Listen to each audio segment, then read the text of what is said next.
This little bird is the last thing my father ever made for me. His hands, the ones I remember being as strong and steady as the oak trees he loved, were weak then, trembling with the illness that was stealing him away, but he still carved. He said the wood remembered the shape it was meant to be, and his job was just to help it get there. He told me, "Clara, never let anyone tell you what shape you're supposed to be. Your heart already knows." I didn't understand the weight of those words then. I do now, because just 1 week after we buried him, my mother-in-law, Margaret Blackwood, looked me dead in the eye during what was supposed to be a quiet family dinner and said the words that finally broke me.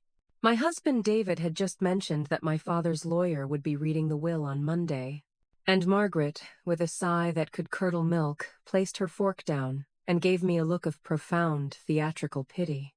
"Well," she said, her voice carrying across the silent dining room, "I'm sure he was a decent man, but let's be realistic, darling. A carpenter's will isn't exactly a state affair. We just have to hope he left you with enough dignity to not be a further burden." She then turned to her son, my husband, and added the final, devastating blow. "Honestly, David, I'll never understand what you see in her. She's a sweet girl, but she comes from nothing. She has no ambition, no pedigree. She's just not worthy of the Blackwood name. Unworthy. That was the word. Not unkind, not a bad match, but unworthy. A judgment passed on my entire existence, on my father's memory, on the calloused hands that had worked every day of his life to give me a world he never had. What she didn't know, what she couldn't possibly fathom as she sat there in her throne-like dining chair, was that the will of that simple, unworthy carpenter was about to bring her entire, glittering world of pedigree and power to its knees. She thought she was passing judgment on me. She had no idea she was about to stand trial herself. "I'm so glad you're here. If you've ever felt judged for where you come from, or made to feel small by people who think they are better than you, then you'll understand the journey I'm about to share. This story is for you. So please, if you're watching, take a moment to like this video, subscribe to my channel, and let me know in the comments where in the world you're listening from. It means so much to know we're all connected." The story really begins 5 years ago, when I met David Blackwood. It was one of those cliché movie moments. I was a junior curator at a small independent art gallery, and he was there for a charity event his family's company was sponsoring. I was trying to fix a crooked painting, standing precariously on a wobbly stool, and he walked up and steadied it for me with a warm, easy smile. He didn't see the thrift store dress I was wearing or the fact that I drove a 10-year-old hatchback. He just saw me. He was kind, funny, and he had a light in his eyes that had nothing to do with the Blackwood family fortune. The Blackwoods were practically royalty in our city. Their name, Blackwood Estates, was emblazoned on the most prestigious commercial and residential buildings downtown. They didn't just sell real estate. They curated the skyline. They were old money, the kind that comes with sprawling estates, summers in the Hamptons, and an unspoken set of rules that I would never, and could never, understand. From our very first date, I knew I was in a different world. He took me to a restaurant where the menu didn't have prices, and the water was served by a man in a tuxedo. I ordered the cheapest thing I could find, my cheeks burning with a mixture of awe and embarrassment. But David made me feel comfortable. He talked about his passion for architecture, not as a business, but as an art form. He asked me about my work, about the artists I admired, and he actually listened. He was different from his family, or so I thought. Meeting Margaret for the first time was like walking into a sudden, unexpected ice storm. We went to the Blackwood family estate for Sunday brunch, a sprawling stone mansion that looked more like a museum than a home. Margaret greeted me with a smile that was all teeth and no warmth. She was impeccably dressed, her pearls perfectly matched to her diamond earrings, her presence so formidable it seemed to suck the air out of the room. She appraised me with a single, sweeping glance, her eyes lingering on my simple dress, my sensible shoes. "So," she began, her voice smooth as glass, You're the little art historian David has been so taken with. How charming. The word little was a deliberate choice, a way of immediately establishing the hierarchy. She spent the entire brunch peppering me with questions that were really just veiled insults. Where did you say you went to school? Oh, State University. How? Practical. And your father is a carpenter? How lovely. It must be so rewarding to work with one's hands. Every word was a perfectly polished dart, designed to remind me, and everyone else at the table, of my place.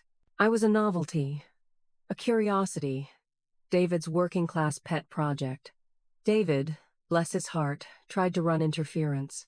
He'd squeeze my hand under the table or change the subject, but he never directly confronted her. He was terrified of his mother, a fact that would become a defining and ultimately destructive theme of our marriage. I fell in love with David, the man, not his name or his money. I loved his kindness, his laugh, his passion for his work, and I believed, naively, that our love would be enough to shield us from his mother's disapproval. So when he proposed a year later, with a ring so beautiful it made me cry, I said yes. I said yes, believing we could build our own world, separate from the cold, judgmental orbit of Margaret Blackwood. I was wrong. The wedding planning was a nightmare.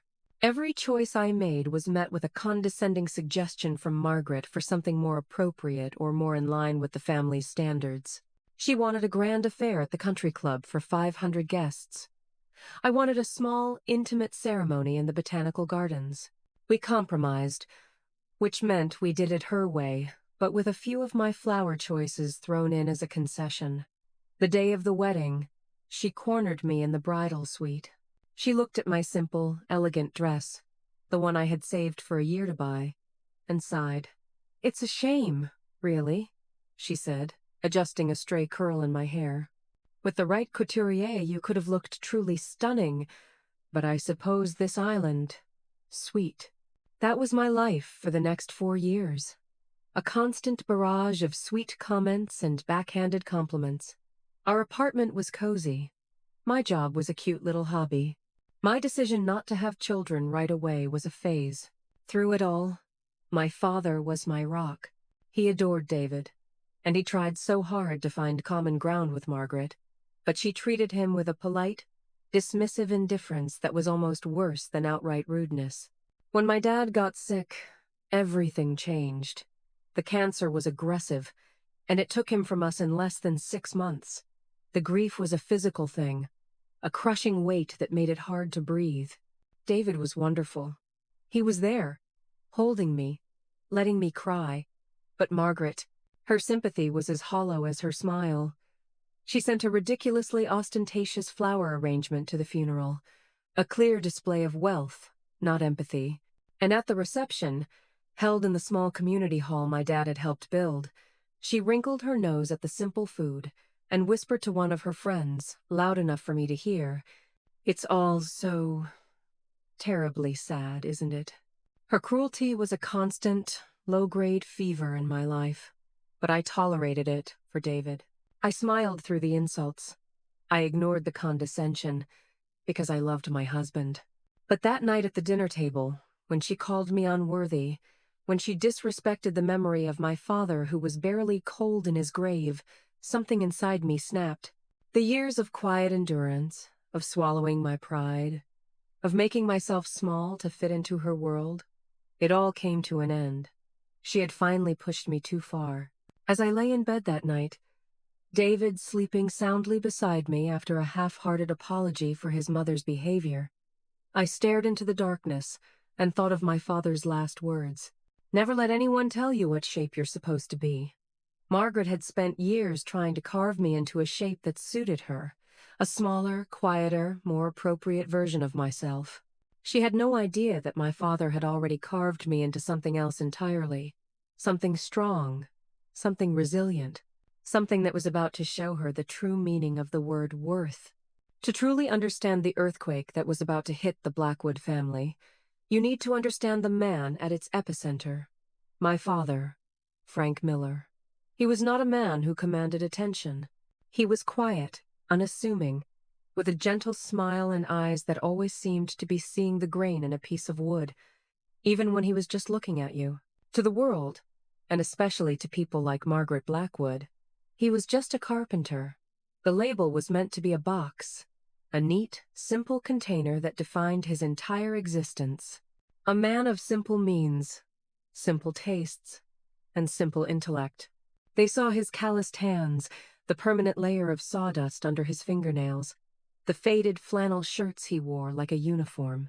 And they saw a man who was, in their estimation, thoroughly and completely unremarkable. They could not have been more wrong. My childhood was not filled with luxury, but it was rich in ways Margaret could never comprehend. We lived in a small, two-bedroom bungalow on the other side of town, the side with the older trees and the slightly crooked sidewalks. Our home wasn't a showpiece. It was a living, breathing testament to my father's craft. The kitchen cabinets were made of warm cherry wood, each joint so perfect it looked seamless. The bookshelves in the living room were solid oak, strong enough to hold the weight of all the worlds contained within those paperbacks. The little bird he carved for me on his deathbed was just the last in a long line of treasures he had whittled for me over the years. A prancing horse, a sleepy cat, a detailed little dragon. He didn't just build things. He breathed life into them. His workshop, a converted garage behind our house, was my favorite place in the world. It smelled of sawdust, linseed oil, and patience. I would spend hours there, sitting on a stool in the corner, watching him work. He never rushed. He would study a piece of wood for ages, running his hands over it, feeling its texture, its weight, its potential. "You have to listen to the wood, Clara," he'd say. "It tells you what it wants to become." He taught me about integrity, not with lectures, but with his actions. He taught me that something is only worth what you put into it. He would spend a week on a single dovetail joint that no one would ever see, simply because he knew it was there, and he believed in doing things the right way, not the easy way. He was a man of quiet, unshakable principles. He was also, I came to realize later in life, a man of profound and hidden genius. He wasn't just a carpenter. He was an artist, a mathematician, and a philosopher, all rolled into one flannel-clad package. He saw patterns in the world that others missed. He saw the geometry in a spider's web, the physics in a falling leaf, the elegant logic of a well-designed bridge. He read voraciously. Our house was filled with books not just on woodworking, but on history, on astronomy, on economics. He was particularly fascinated by the patterns of the market, the ebb and flow of industries. He saw it as another form of woodworking, another system of interconnected parts that, if you understood the grain, you could predict its behavior. He started investing in the 1,980 seconds in a small, almost secretive way. He never told my mother, and he certainly never told me. It was his private intellectual exercise. He didn't have a broker. He did his own research, spending hours at the local library, reading trade journals and financial reports. He didn't invest in the big, flashy names. He looked for the small, undervalued companies, the ones with solid fundamentals and what he called good bones. He looked for companies run by people who, like him, believed in doing things the right way, not the easy way. He saw it as a craft, just like his woodworking. He was building a portfolio, one solid, well-chosen piece at a time. I knew none of this. To me, he was just Dad, the man who taught me how to ride a bike, who helped me with my math homework, who held me when my heart was broken for the first time, the man who lived a simple, frugal life, who drove the same pickup truck for 20 years, who patched his own work boots, and who believed that a home-cooked meal was the greatest luxury of all. This was the man Margaret Blackwood had dismissed as a decent man from nothing. The contrast between her world and his was a constant source of friction in my marriage. Margaret's life was about surface, about appearance. Her home was a curated gallery of wealth, filled with things that were meant to be looked at, not touched. Her conversations were about who was summering where, which private school was the best, which charity gala was the most exclusive. It was a world of competitive leisure, of strategic socializing. My father's world was about substance, about authenticity. His home was a comfortable, lived-in space filled with things that were meant to be used and loved. His conversations were about ideas, about the book he was reading, about a new technique he was trying in his workshop. It was a world of quiet curiosity, of genuine connection. When David and I got married, I tried to bridge these two worlds. I invited my father to the Blackwood estate for holidays. It was always an exercise in quiet agony. My dad would sit politely, a stark island of flannel in a sea of cashmere, while Margaret and her friends talked over and around him. They would ask him patronizing questions about his projects, their voices dripping with a condescension they probably thought was subtle. He never got angry. He never took the bait. He would just answer their questions with his simple, unadorned honesty, and then fall silent, his eyes holding a look of profound, weary sadness. He saw them for exactly what they were, and I think, in his own way, he pitied them. He knew they were living in a gilded cage, trapped by their own obsession with status and wealth. The last time he came to their house was for Christmas, just before he got his diagnosis. He had brought them a gift he had spent a month making, a beautiful, handcrafted chess set. The board was an intricate inlay of maple and walnut, and each piece was carved from a different type of exotic wood. It was a masterpiece, a work of art that held a lifetime of skill and love in its every detail. He presented it to Margaret with a quiet pride. She looked at it, a flicker of something unreadable in her eyes. "Why, Frank? How?" "Rustic," she said, the word hanging in the air like a bad smell. "We'll have to find a place for it. Maybe in the game room." I saw the light go out of my father's eyes in that moment.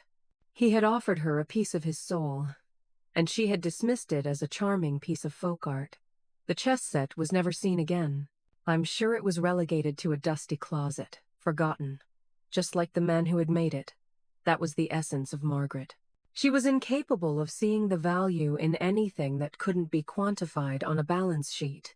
The love, the skill, the time, the very soul that my father had poured into that gift were invisible to her.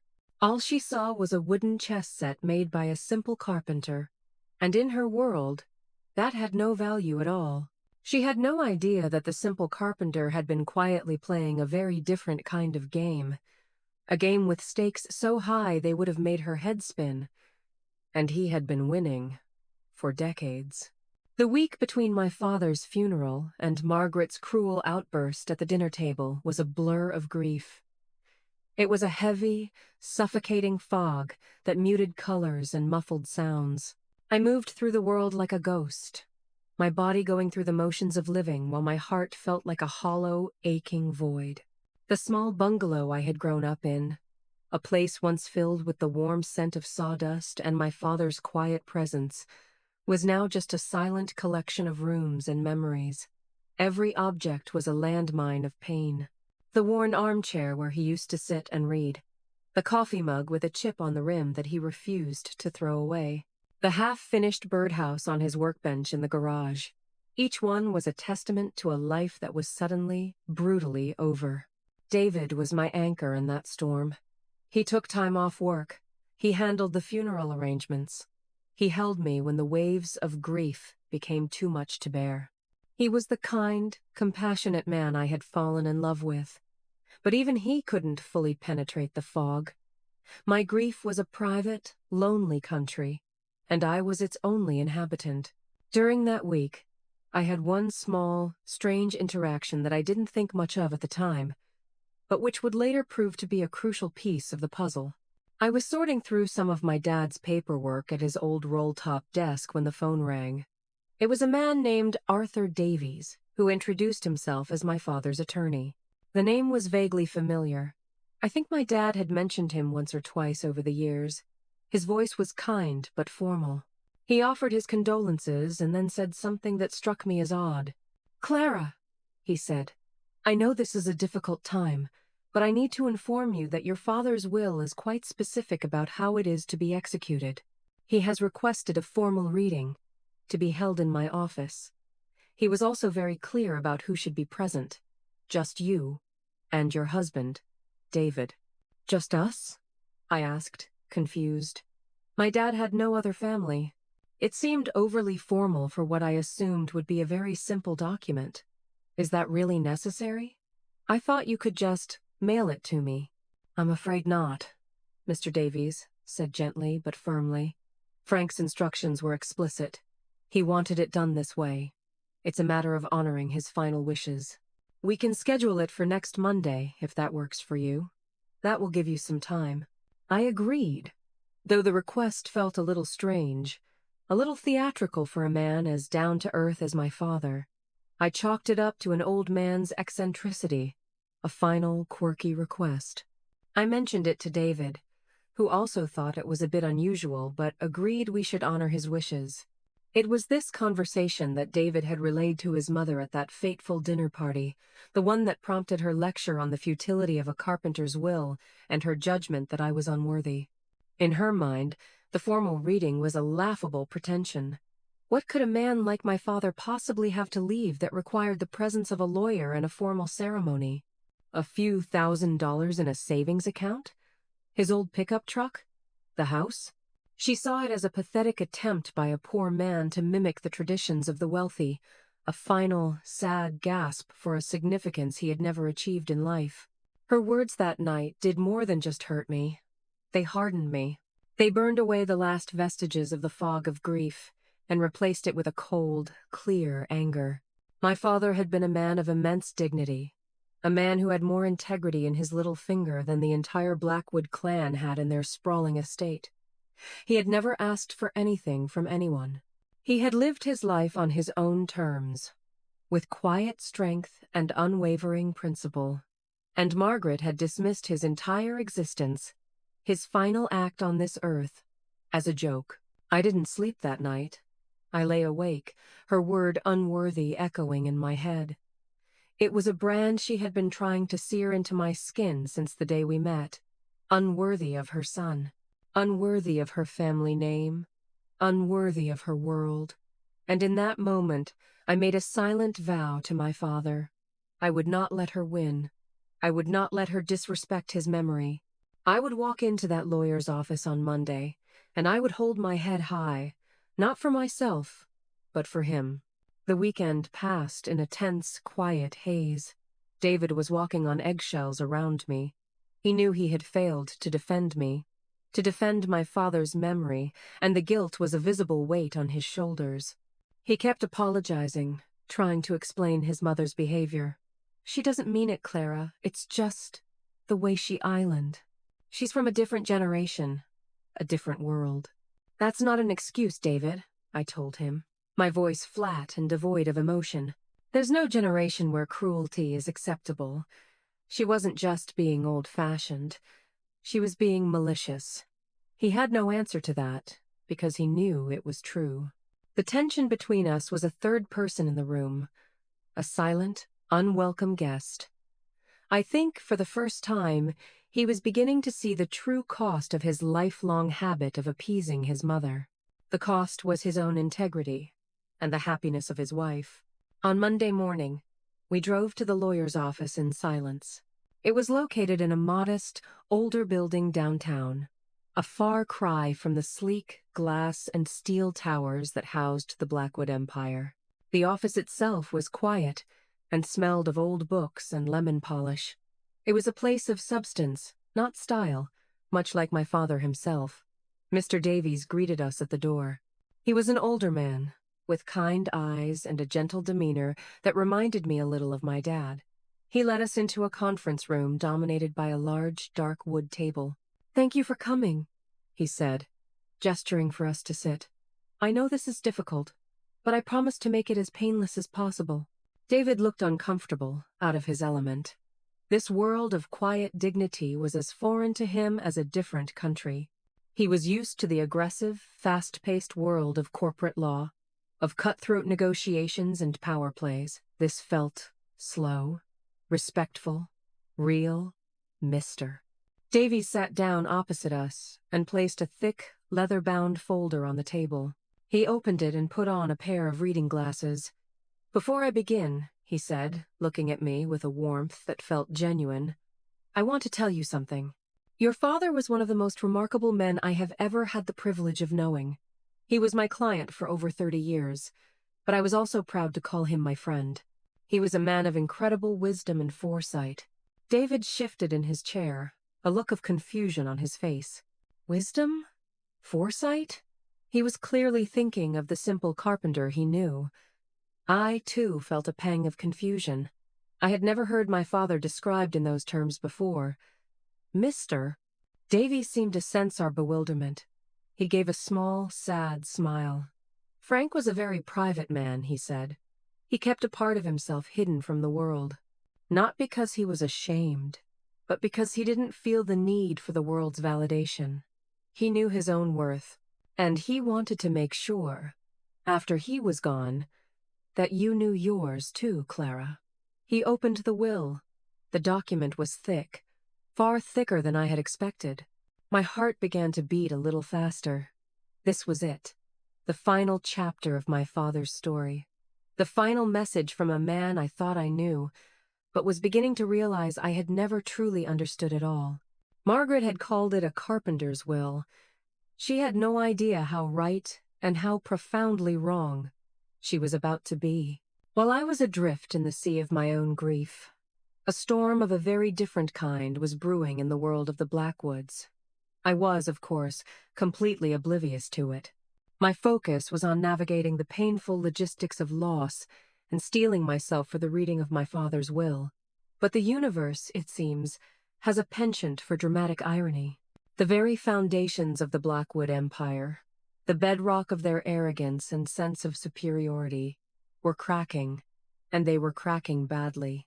Blackwood Estates was not just a company, it was a dynasty. It had been founded by David's great-grandfather, and had been the family's primary source of wealth and status for nearly a century. They weren't just real estate brokers. They were developers, visionaries who had shaped the city's skyline. But the company, like many old dynasties, had grown complacent.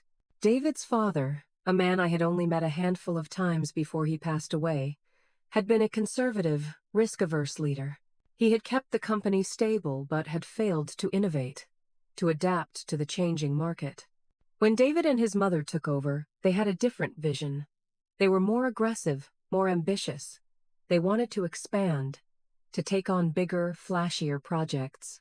Their magnum opus was a massive, ultra-luxury high-rise development on the city's waterfront, a gleaming tower of glass and steel that was meant to be the crowning jewel of the Blackwood legacy. They called it the Pinnacle. They had poured everything into it. They had taken out massive loans, leveraged the company's existing assets to the hilt, and convinced a consortium of wealthy investors to come on board, all based on the promise of staggering returns. For a while, it seemed like their gamble was going to pay off. The Pinnacle became the talk of the town. Pre-sales of the multi-million-dollar condos were brisk. The Blackwood name was more powerful than ever. Margaret was in her element, hosting lavish parties for potential buyers. Her name and picture splashed across the society pages. But then, the market turned. An unexpected downturn in the global economy, rising interest rates, and a series of damning articles about the instability of the luxury real estate market created a perfect storm. Suddenly, the pre-sale contracts started to fall through. New buyers dried up. The investors, who had been promised a quick and hefty profit, started getting nervous. The massive loans they had taken out were coming due, and the company's cash flow had slowed to a trickle. Blackwood Estates, the unsinkable dynasty, was taking on water, and it was taking it on fast. David was living in a state of quiet, constant panic. I had noticed the change in him over the past few months, but I had attributed it to the stress of my father's illness and death. He was more distant, more distracted. He spent long hours at the office, and when he was home, he was always on his phone. His face etched with a worry he tried to hide from me. He would have hushed tense conversations in the other room, his voice a low, urgent murmur. I thought it was just work stress, the normal pressure of running a massive company. I had no idea he was desperately trying to plug the holes in a sinking ship. Margaret, on the other hand, was in a state of complete and utter denial.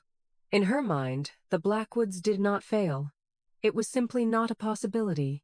She saw the market downturn as a temporary blip, a minor inconvenience. She refused to acknowledge the severity of the situation, dismissing David's concerns as unnecessary worrying. She believed that their name, their reputation, their sheer force of will would be enough to see them through. Her solution to the crisis was not to cut costs or renegotiate loans. It was to throw more lavish parties, to project an even greater image of success and stability. She believed that if they simply acted like everything was fine, then it would be. This was the context, the secret, ticking time bomb underneath the polished surface of their lives during that fateful dinner. When Margaret made her cruel pronouncement about my father's will and my own unworthiness, it wasn't just an act of random snobbery, it was an expression of her own deep-seated anxiety. She was terrified of financial instability, of losing the status that defined her. My nothing background was a threat to her, a reminder of the world outside her gilded cage, a world where people could lose everything. By belittling me and my father, she was trying to reassert her own superiority, to reassure herself that she was, and always would be, on top. She was punching down because she was terrified of falling. Their desperation was escalating.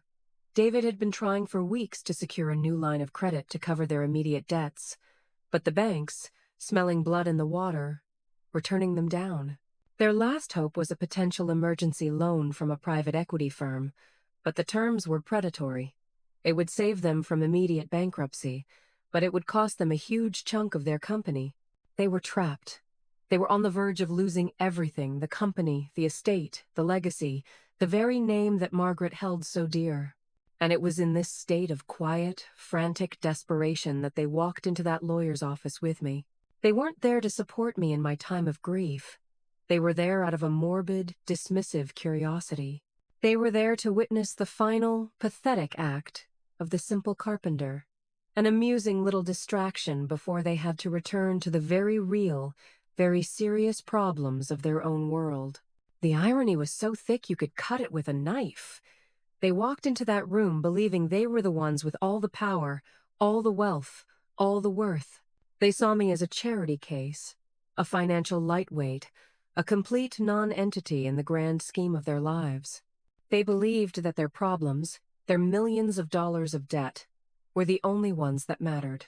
They were about to find out that my father, the man from nothing, had been playing in a league so far above their own that they couldn't even see the scoreboard. They were worried about saving their company. They had no idea they were sitting across the table from the one person in the world who held the key to its salvation, and they had just called her unworthy. The lawyer's conference room felt like a vacuum-sealed chamber, insulated from the noise and bustle of the city outside. The only sounds were the rustle of paper, the quiet hum of the air conditioning, and the frantic, silent thumping of my own heart. David sat beside me, his leg jiggling with a nervous energy he couldn't conceal. He kept glancing at his watch, his mind clearly on the impending financial implosion of his family's company. He was here physically, but his spirit was miles away, in a boardroom, fighting a battle I knew nothing about. I, on the other hand, was completely present. My senses felt heightened, every detail of the room sharp and clear. The way the light caught the dust motes dancing in the air, the faint, pleasant scent of old leather from the chairs, the somber, respectful expression on Mr. Davies' face. I was about to hear my father's last words, his final testament, and I wanted to absorb every single moment of it. Mr. Davies cleared his throat, the sound echoing slightly in the quiet room. He adjusted his glasses and looked down at the thick document in front of him. "This is the last will and testament of Franklin Miller," he began, his voice a calm, steady baritone. "Executed on the 5th of January of this year. Just a few months ago. He had known the end was near. He had been preparing. A fresh wave of grief washed over me, sharp and sudden, but I pushed it down. I needed to be strong. I needed to listen. The first part of the will was exactly what and presumably David, had expected. It was simple, straightforward, and deeply personal. He bequeathed his collection of antique woodworking tools to his old friend and neighbor, Mr. Henderson, a fellow craftsman who would appreciate their value. He left a modest but meaningful donation of $10,000 to the local community center, the one he had volunteered at for years, with the stipulation that it be used to fund their youth arts and crafts program. He left his old pickup truck and his fishing gear to his nephew, my cousin Mark, who had always shared his love for the outdoors. Each bequest was read with care by Mr. Davies, and each one painted a picture of my father, a man who valued friendship, community, and simple pleasures. I glanced over at David. He had a polite, slightly bored expression on his face. This was all very quaint, very touching, but it was, in his world, utterly insignificant. $10,000 was what his mother spent on a new handbag. He was listening, but he wasn't hearing. He wasn't seeing the portrait of the man my father was, the man whose worth had nothing to do with the numbers in a bank account. Mr. Davies continued. To my beloved daughter, Clara Miller Blackwood, he read, and my breath caught in my throat. I leave my home, located at 432 Oak Street, and all of its contents, free and clear of any and all encumbrances. The house, my childhood home. Tears welled up in my eyes, and I quickly blinked them away. It was the greatest gift he could have given me, a tangible piece of him, a sanctuary of memories. David reached over and squeezed my hand, a gesture of genuine comfort. That's wonderful, honey, he whispered. I could see the relief in his eyes. The house was a solid asset. It meant I wouldn't be a burden. It meant I had something. In his mind, the will was probably over. The main asset had been distributed. The rest would just be legal formalities. He was wrong. Mr. Davies paused, took a sip of water, and then looked at us over the rim of his glasses. His expression had shifted slightly. There was a new intensity in his eyes. And now, he said, his voice dropping a little, we come to the remainder of the estate. He turned a page. The paper crinkled loudly in the silent room. As my executor is aware, he read, the words on the page now my father's own. The bulk of my estate is not held in traditional savings or checking accounts. It is comprised of various investment portfolios, which I have managed personally for the past 40 years. David, who had been slumping slightly in his chair, sat up a little straighter. His investment banker ears had clearly perked up. He shot me a curious, slightly condescending look, as if to say, investment portfolios? How cute. He probably had a few shares of AT&T. Mr. Davies continued, his voice steady. These portfolios are to be liquidated upon my death, with the exception of one specific holding, which I will address momentarily.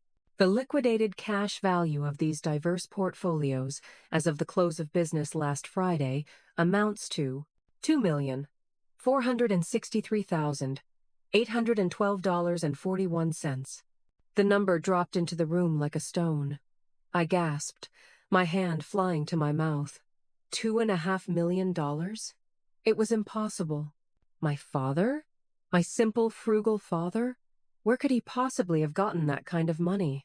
I looked at David. His jaw had literally dropped. His face was a mask of pure, unadulterated shock. The bored, detached husband was gone, replaced by a stunned, incredulous businessman who had just been confronted with a number that did not compute. $2.5 million was not quaint. It was serious money. It was more than David's annual salary. But Mr. Davies wasn't finished. He wasn't even close. As I mentioned, he continued, his voice calm, as if he were merely reading a grocery list. Your father stipulated that one particular investment was not to be liquidated. It was to be transferred, in its entirety, directly into a trust established for you, Clara. He paused, looking directly at me, his eyes kind. Frank was a very smart man, Clara. He saw things other people missed. Back in 1988, he read an article in a small, obscure technical journal about a fledgling company working on a new kind of microprocessing technology. He believed in the vision of its founders. He saw the good bones of the company, as he would say. He took a significant portion of his savings at the time, $10,000, and he bought shares in this small, private company. A cold dread, mixed with a wild, incomprehensible hope, began to creep up my spine. David was leaning so far forward in his chair he was practically on the table, his eyes wide, his face pale. He knew where this was going. He was a man of the market. He knew what happened to early investors in legendary tech companies. He held on to those shares for over 35 years, Mr. Davies said, his voice now filled with a deep, profound respect. He never sold a single one. He just watched, and he waited. The company, as you might have guessed, did rather well. It was a company called Aperture Robotics. David made a choking sound, a strangled gasp of disbelief. Aperture Robotics wasn't just a company. It was a global behemoth. It was one of the largest, most successful technology corporations on the planet. They were in every phone, every computer, every car. They were the Microsoft, the Apple, the Google of their generation. And my father, my quiet, unassuming, flannel-wearing father, had been an angel investor. The room started to spin. I felt lightheaded, disconnected from my own body. This couldn't be real. It was a dream, a fantasy. The block of shares held by your father, after numerous stock splits and decades of growth, Mr. Davies said, his voice reaching its final, stunning crescendo, is currently valued, as of the market's close last Friday, at $187 million.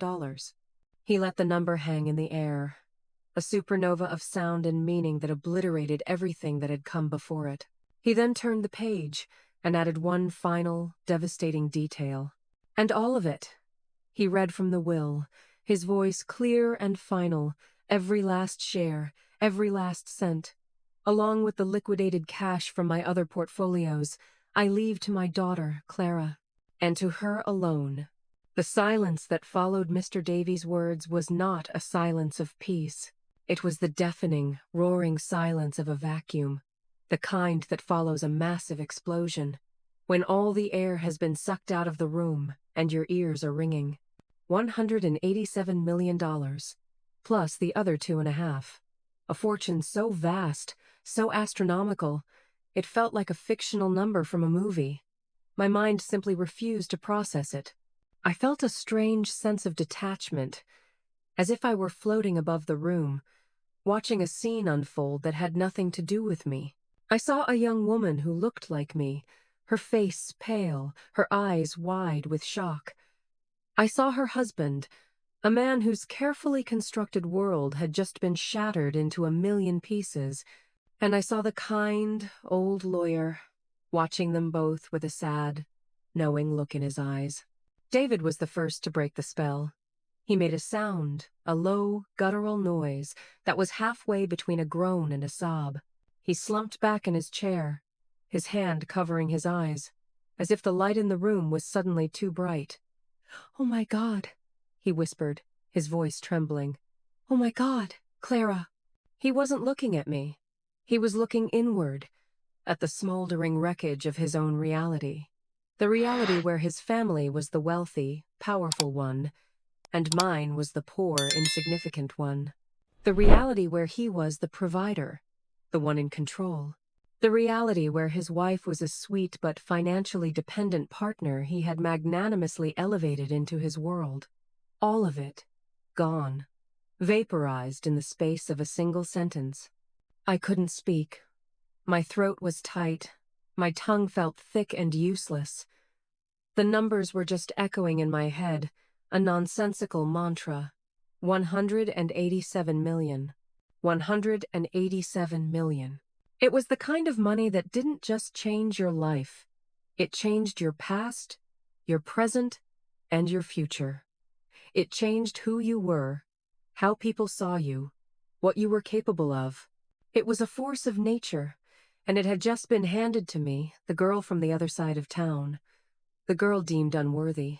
Mr. Davies, with a gentleness that was almost heartbreaking, slid a glass of water across the table toward me. "Breathe, Clara," he said softly. "Just breathe." I took a sip of water, the cool liquid a small, grounding shock to my system. I looked at the will, at my father's looping, elegant signature at the bottom of the page. This was real. This was his final act. This was his masterpiece. It was more intricate than any dovetail joint, more enduring than any piece of furniture. He had spent his life building this, in secret, for me. The final phrase from the will echoed in my mind, and to her alone, it was a shield, a fortress, a declaration of independence he had built for me from beyond the grave. He had known. He had seen the way the Blackwoods treated me. He had seen the condescension, the dismissiveness. He had seen the subtle, corrosive ways they had tried to diminish my worth, and this was his answer. This was his way of ensuring that I would never, ever have to depend on their approval, their acceptance, or their money. He had not just given me wealth, he had given me power. The power to be free. David finally lowered his hand from his face. His expression was a chaotic storm of conflicting emotions. There was shock, of course, but there was also something else. A flicker of something that looked like hope. A desperate, grasping hope. I saw the gears turning in his head. I saw him connecting the dots between this unimaginable fortune and the catastrophic financial crisis that was about to destroy his family's company. I saw the thought form in his eyes before he even spoke the words. "Clara," he began, his voice raspy. This changes everything." He reached across the table, his hand covering mine. His hand was cold and clammy. We can fix everything now. The pinnacle, the loans. We can save the company." The "we" was a dagger. Suddenly, it was we. Suddenly, my father's legacy was the solution to his family's problems. Suddenly, my inheritance was a joint asset, a lifeline for Blackwood Estates. He wasn't seeing me, the grieving daughter who had just inherited a world-changing fortune. He was seeing a walking, talking bank account. He was seeing a bailout, and in that moment, something inside me, something that had been dormant for the entire 5 years of our marriage, finally woke up. It was a cold, quiet anger. The fog of shock began to recede, replaced by a crystalline clarity. My father hadn't left this money to us. He had left it to me, and to me alone. The words were a firewall he had intentionally and brilliantly constructed. He had seen this exact moment coming. He had known that the Blackwoods, faced with this kind of wealth, would see it not as a gift to me, but as a resource for them. I slowly pulled my hand out from under his. His eyes registered the movement, a flicker of confusion and hurt crossing his face. "This doesn't have anything to do with Blackwood Estates, David," I said, my voice quiet but firm, resonating with a strength I didn't know I possessed. "This is my father's legacy. It's for me." But we're married, Clara," he stammered, the logic of his world unassailable in his own mind. "What's yours is mine. We're a team. Your problems are my problems, and my problems are your problems. We're in this together." How hollow those words sounded now. Where was this team when his mother was tearing me apart at the dinner table? Where was "in this together" when she was calling me unworthy? He had been a silent partner in my humiliation for years. Now, in his moment of desperation, he wanted to be a full partner in my salvation. Mr. Davies, ever the calm and steady presence, cleared his throat gently. "Actually, David," he said, his tone apologetic but firm, "that's not entirely accurate. Under the terms of the trust your father established, these assets are designated as Clara's sole and separate property. They are legally shielded from any marital claims. It's an ironclad arrangement. My father, the brilliant, far-sighted carpenter. He had thought of everything. He had not only given me the money, he had given me the legal armor to protect it. David stared at Mr. Davies, then at me, his face paling. The lifeline he had just grasped was being pulled away. The beautiful, easy solution to all his problems was suddenly, incomprehensibly, not his to claim, but why? He whispered, looking at me, his eyes filled with a desperate, wounded confusion. Why would he do that? Because he knew, I said, the words coming to me with a certainty that was as solid as oak. He knew that one day I would need to be able to stand on my own, without the shadow of the Blackwood name hanging over me. He wanted me to have my own worth, David. Not a worth that was given to me by marriage, but a worth that was mine and mine alone. The full, devastating truth of the situation was finally dawning on him. This wasn't a windfall for the Blackwood family. This was a seismic shift in power. The unworthy daughter-in-law, the girl from nothing, was now, by an order of magnitude, the wealthiest and most powerful person in the room, in the family, in the entire city, and the fate of his family's century-old legacy now rested entirely in her hands. The hands his mother had deemed unfit to even carry their name. Leaving the lawyer's office was like stepping out of a decompression chamber into a world where the laws of physics had been rewritten. The city streets looked the same. The cars still moved. The people still hurried along the sidewalks. But the entire landscape of my life had been irrevocably altered. I was no longer a participant in the world. I was a force within it. David was silent on the drive back to our apartment. It was a heavy, suffocating silence, filled with the unspoken words and unprocessed emotions of the past hour. He gripped the steering wheel so tightly his knuckles were white, his eyes fixed on the road, but I knew he wasn't seeing the traffic. He was seeing the crumbling edifice of his life's ambitions, the impending ruin of his family's company, and the incomprehensible, unbreachable wall that had just been erected between him and the solution to all his problems. When we got back to our apartment, our small, cozy apartment that had always been a point of quiet shame for him when his mother visited the space felt different. It was no longer a symbol of my humble origins. It was now a symbol of my independence, a place that was mine, untouched by the Blackwood sphere of influence. David collapsed onto the couch, the same couch where he had tried to comfort me after his mother's tirade just a few days ago. He looked small, defeated. The confident, easygoing man I had married was gone, replaced by a stranger hollowed out by shock and despair. "I don't understand," he said, his voice a hoarse whisper, more to himself than to me.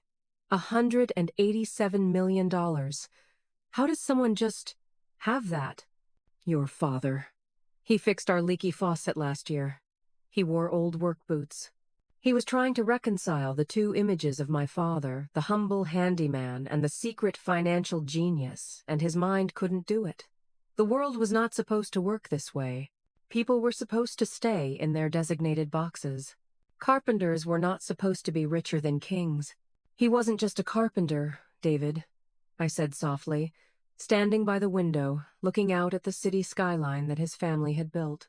He was a brilliant man who the world, and your mother, chose not to see. Before David could respond, my phone buzzed.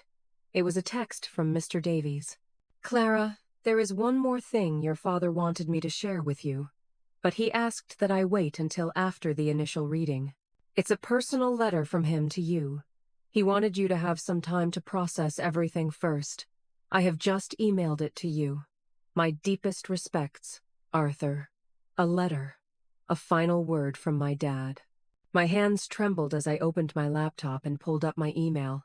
There it was. The subject line was simple. For my Clara. I clicked it open, my heart pounding. David watched me, his expression a mixture of curiosity and dread. He knew, I think, that this letter was the final key, the one that would unlock the last secrets of my father's heart and mind. The letter was written in my father's familiar, elegant script. It was as if he were in the room, speaking directly to me.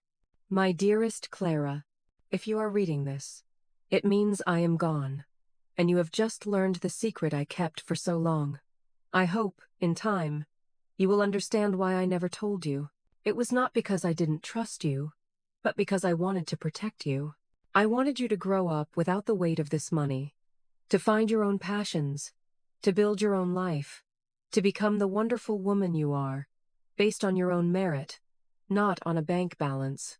I wanted you to know the value of hard work, of integrity, of love, things that money cannot buy. I also kept this secret for another reason. I saw the world you married into, my love. I saw the way they looked at you, the way they judged you. I saw the quiet pain in your eyes after every visit to their home. They live in a world that measures a person's worth by their pedigree and their portfolio. It is a shallow, brittle world, and I worried it would break your beautiful spirit. I could not, in good conscience, arm them with the knowledge of this fortune. They would have used it, co-opted it, and in doing so, they would have taken a piece of you. This money, Clara, is not just money. It is freedom. It is security. It is a shield. I have structured the trust in a way that gives you absolute and sole control. No one can touch it. No one can influence your decisions. It is yours and yours alone. This was not done to drive a wedge between you and your husband. It was done to ensure that your relationship, if it is to survive, must survive on a foundation of love and respect, not on financial dependency or obligation. I fear the Blackwood family may be facing difficult times. I have read the financial papers. I see the patterns. Their ambition may have outstripped their resources. It is possible, even likely, that they will come to you for help, and you will have a choice to make. I cannot, and will not, tell you what to do. That is your decision, and yours alone. But I will give you this one piece of advice, the last I will ever give you. Do not make your decision based on their expectations, or on guilt, or on fear. Make it based on your own heart, on your own principles. Remember the lessons of the workshop. Examine the grain of the situation. Look for the good bones. Is there a foundation of respect? Is there genuine remorse? Is there a possibility for true, meaningful change? Or is it just a rotten piece of wood, painted to look sound? Whatever you choose, know this. You are worthy, Clara. You were worthy when you had nothing, and you are worthy now.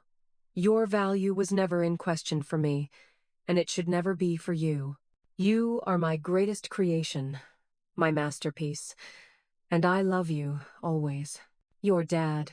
The tears I had been holding back finally came, a silent, streaming river of grief and love and overwhelming gratitude. The letter was the most beautiful gift he had ever given me.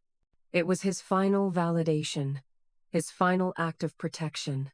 He had seen everything, understood everything. David had been reading over my shoulder. When I finished, I looked up at him. His face was ashen. The letter had stripped away his last defense. He could no longer claim ignorance. He could no longer say this was a simple matter of marital assets.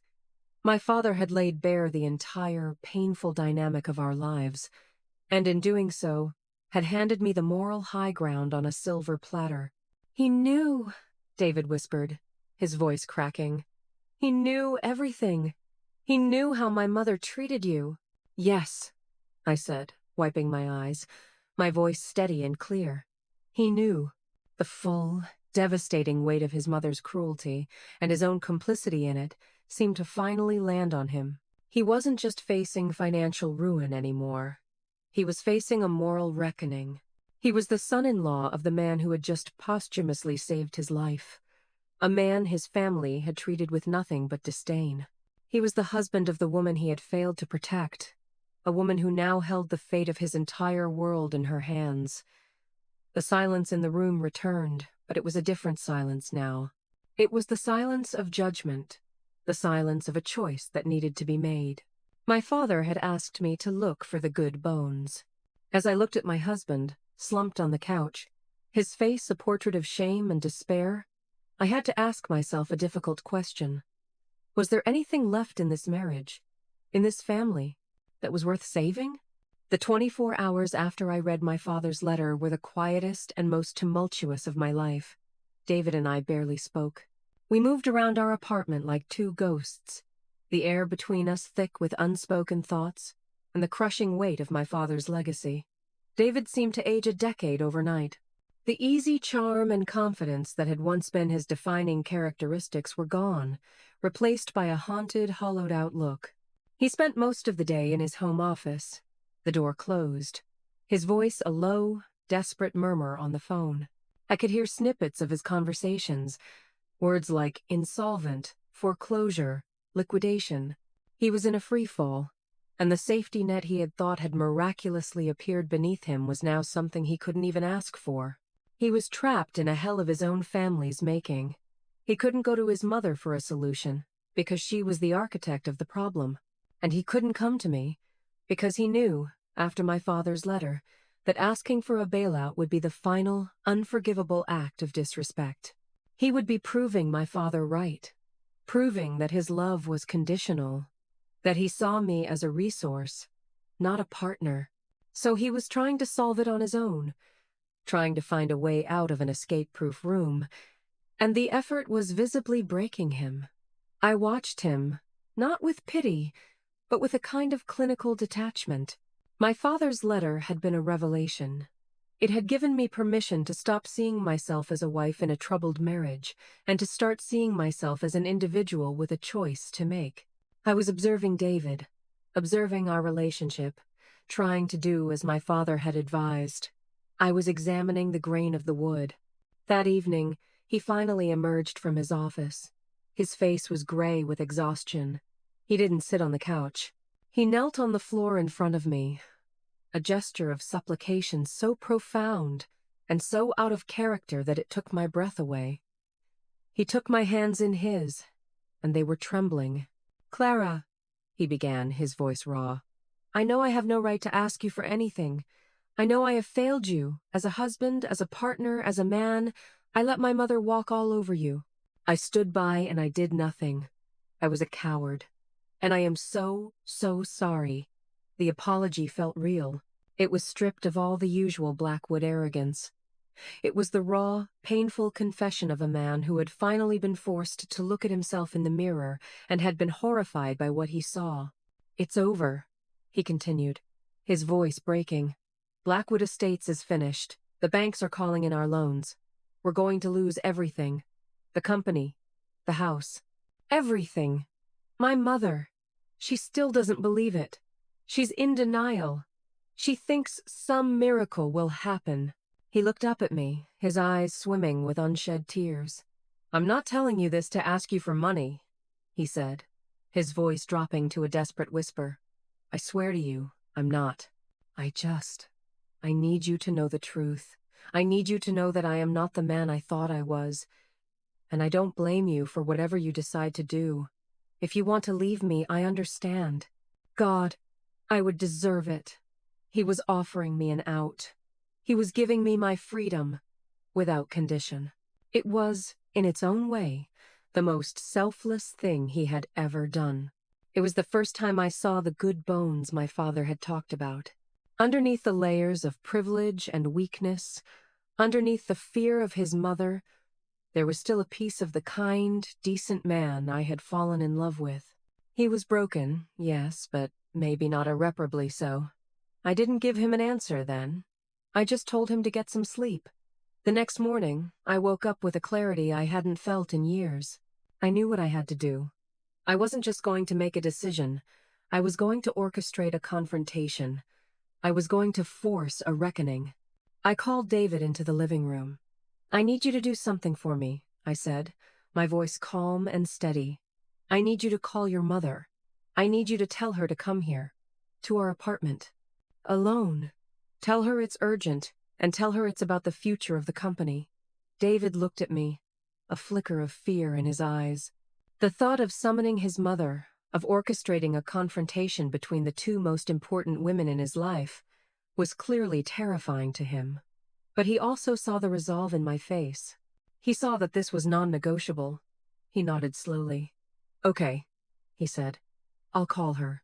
An hour later, Margaret Blackwood's gleaming black Mercedes pulled up in front of my humble apartment building. The car itself looked completely out of place. A spaceship landed in a field of daisies. I watched from the window as she got out. She was dressed in a pristine Chanel suit, her hair perfectly coiffed, her face a mask of controlled annoyance. She looked at the building with an expression of undisguised disgust, as if she were afraid of catching poverty just by breathing the air. This was going to be a battle of wills, a clash of two worlds, and it was going to happen on my turf. David let her in. She swept into the room, her expensive perfume instantly overwhelming the simple, clean scent of our apartment. She didn't look at me. She addressed her son, her voice sharp and imperious. "David, what is the meaning of this? Why have you dragged me to this place? I have 100 calls to make. We are in a crisis." "Mother, you need to sit down," David said, his voice trembling slightly, but holding firm. She finally turned her gaze to me, her eyes cold and dismissive. "And why is she here?" she asked, the word "she" dripping with contempt. "Because she is the only person who can solve our crisis," David said, the words coming out in a rush. Margaret stared at him, then at me, a look of utter bewilderment on her face. Then she laughed. It was not a pleasant sound. It was a sharp, brittle, condescending laugh. "Don't be ridiculous, David. What could she possibly do? Offer us a home-cooked meal? Please. We are talking about hundreds of millions of dollars of debt. She can't even comprehend that kind of money." The arrogance, the sheer, blind arrogance, was breathtaking. Even now, on the brink of ruin, she couldn't see past her own prejudice. She couldn't see the person sitting in front of her. She could only see the box she had put me in. "Actually, Margaret," I said, my voice cutting through her laughter like a shard of ice, "I can comprehend it. And I think it's time you and I had a conversation about the true meaning of the word worth." I stood up and walked over to my laptop. I opened the email from Mr. Davies, the one with the final valuation of my father's estate. I turned the screen toward her. The number was there, glowing in the dim light of my cozy living room. Nearly $200 million. I watched her face as she read it. It was a slow, beautiful, agonizing process. I saw the condescending smirk falter. I saw the confusion dawn in her eyes. I saw her lean closer, her mind refusing to believe what she was seeing. And then I saw the shock, the pure, undiluted, soul-shattering shock, as the reality of the number finally, brutally landed. The mask of the great, powerful matriarch of the Blackwood family shattered into a million pieces, and for the first time, I saw the woman underneath, small, terrified, and completely, utterly defeated. The image of Margaret Blackwood's face in that moment will be forever etched in my memory. It was a slow-motion collapse, the complete disintegration of a lifetime of certainty. Her perfectly composed features seemed to melt, the arrogance draining away to be replaced by a slack-jawed, hollow-eyed disbelief. Her hand, adorned with a diamond ring the size of a robin's egg, rose to her mouth, but she made no sound. The number on my laptop screen held her transfixed, a basilisk that had turned her pride to stone. For the first time since I had known her, Margaret Blackwood was speechless. David stood by the doorway, a silent, anguished witness to his mother's undoing. This was the moment he had both dreaded and, I suspect, secretly longed for his entire life. The moment his mother's absolute authority was finally, irrevocably broken. The power in the room, which for so long had been concentrated entirely in her, had now shifted, flowing like a current toward me, the quiet, unworthy girl sitting in her humble apartment. I let the silence stretch, giving the full weight of the revelation time to settle. I wanted her to feel it.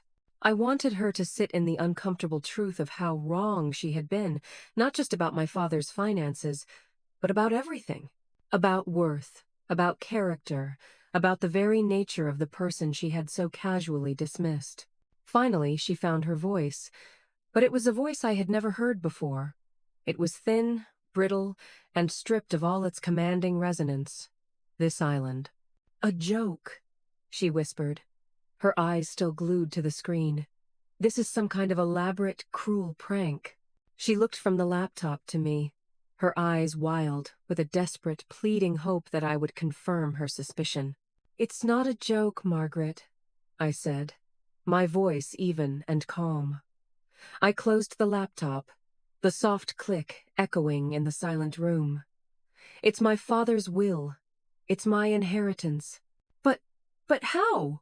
She stammered, shaking her head. He was a carpenter. He lived in that tiny house. He drove that awful truck. She was listing the signifiers of his class, the evidence she had used to build her case against him, against me. But the evidence no longer made sense. The verdict had been overturned. He was also a genius, I said simply. A quiet genius you never bothered to see. He was brilliant and patient, and he lived his life with a set of principles you wouldn't understand. He didn't need to display his wealth, because his worth wasn't tied to it. It was tied to his integrity, his craft, his love for his family. I let the words hang in the air, each one a subtle but damning indictment of her own value system. The reality of her situation and the depth of her misjudgment seemed to finally crash down on her. The fight went out of her. Her shoulders slumped. She sank onto the edge of my simple cloth-covered armchair, looking small and fragile and utterly out of place. The Chanel suit, which had seemed so formidable when she walked in, now looked like a costume on a defeated actress. The company, she whispered, her gaze distant. David told me. We're going to lose everything. It wasn't a question. It was a statement of fact. A surrender. Yes, I said. You are. She looked at me then, her eyes, for the first time holding no condescension, no judgment, just a raw, terrifying vulnerability. She was a queen whose kingdom was burning down around her, and she had just discovered that the only person with a bucket of water was the peasant she had spent years tormenting. The moment had come. The great, proud Margaret Blackwood was going to have to ask me for help. The girl from nothing, the girl who was unworthy. She opened her mouth to speak, but the words wouldn't come. Pride is a hard thing to swallow, and she had a lifetime's worth of it lodged in her throat. She looked at her son, a desperate, silent plea for him to intervene, to broker this impossible negotiation for her. But David just shook his head slowly, his expression firm. This was her battle to fight. He was done fighting it for her. I waited. I had all the time in the world. I thought of my father's letter. Look for genuine remorse. Look for the possibility of true, meaningful change. This was the test. Was she capable of it? Was she capable of the humility required to admit she needed me? Clara, she finally began, her voice a reedy whisper. She took a deep breath, her hands twisting the handle of her expensive leather handbag in her lap. We, Blackwood Estates. We need an investor, a significant capital infusion to satisfy our creditors. She was trying to frame it as a business proposition, a sterile, impersonal transaction. She was trying to maintain a last, pathetic shred of her dignity. I wasn't going to let her. An investor? I said, raising an eyebrow. That's an interesting way to put it. It sounds more to me like you need a bailout. It sounds to me like you're asking for a handout. I threw her own logic, her own judgmental framework, right back in her face. I saw her flinch, the word handout, a clear and painful echo of the kind of language she would have used to describe someone like me. Please, she said, the word cracking with the effort it took to say it. I am asking for your help. My help? I said, my voice still quiet, still relentless. Why would I help you, Margaret? You have made it abundantly clear since the day we met that you think I am worthless. You disrespected my father. You belittled my background. You insulted me in my own home. You have done everything in your power to make me feel small and insignificant. And now, you want me to save you? Give me one good reason why I should. This was it. The moment of truth. I wasn't just asking for an apology. I was asking for a confession. I was asking her to acknowledge the truth of her own behavior. The tears that had been welling in her eyes finally spilled over, tracing clean paths through her expensive foundation. "There is no reason," she said, her voice choked with a sob she couldn't contain. "There is no good reason, except that I was wrong. About everything. About you. About your father. I was a cruel, arrogant, foolish woman. I was so afraid of losing what we had that I became a monster to anyone I thought was a threat.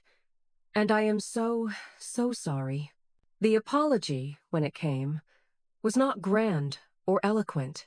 It was a broken, messy, ugly thing. And it was the most beautiful thing I had ever heard her say, because it was real. It was the sound of a lifetime of pride finally cracking under the weight of a devastating truth. It was the sound of genuine remorse. I looked at her, this woman who had been my tormentor for 5 long years, now weeping on my armchair, stripped of all her power, all her defenses, and I did not feel triumph. I did not feel a desire for revenge. I just felt a profound, aching sadness for the wasted years, for the unnecessary pain, for the brittle, empty world she had built for herself. My father's words echoed in my head one last time. What would you do? I had the power to walk away. I had the power to let her kingdom turn to ash, and no one could have blamed me. It would have been justice, of a kind. But my father was not a man who believed in that kind of justice.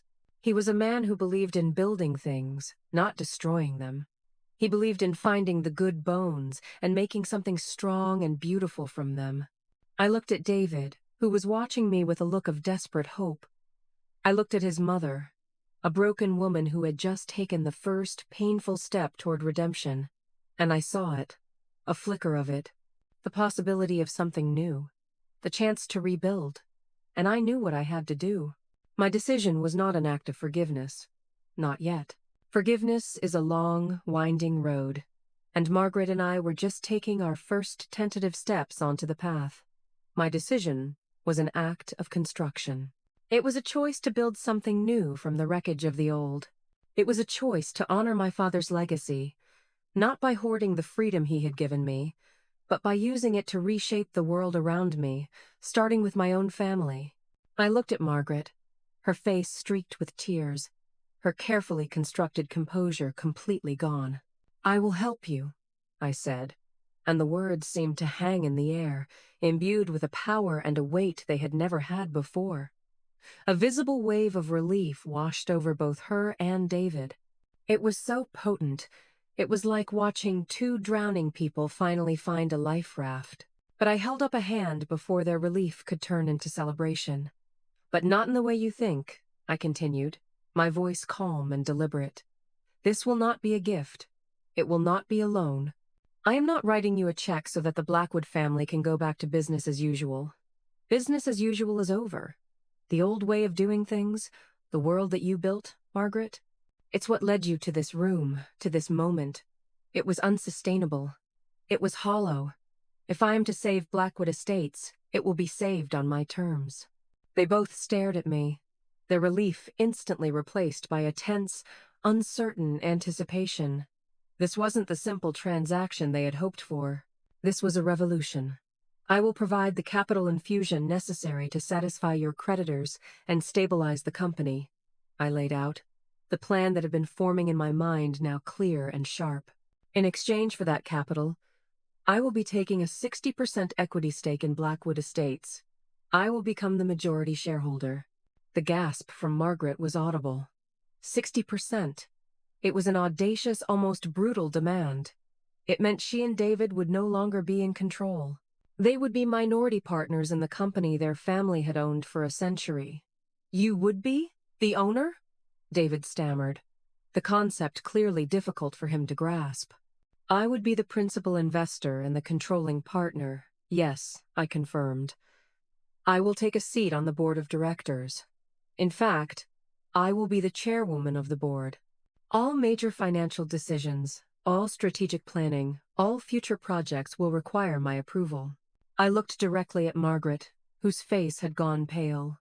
And my first act as chairwoman will be to fundamentally change the culture of the company. We will no longer be in the business of just building luxury towers for the 1%. We will be in the business of building communities.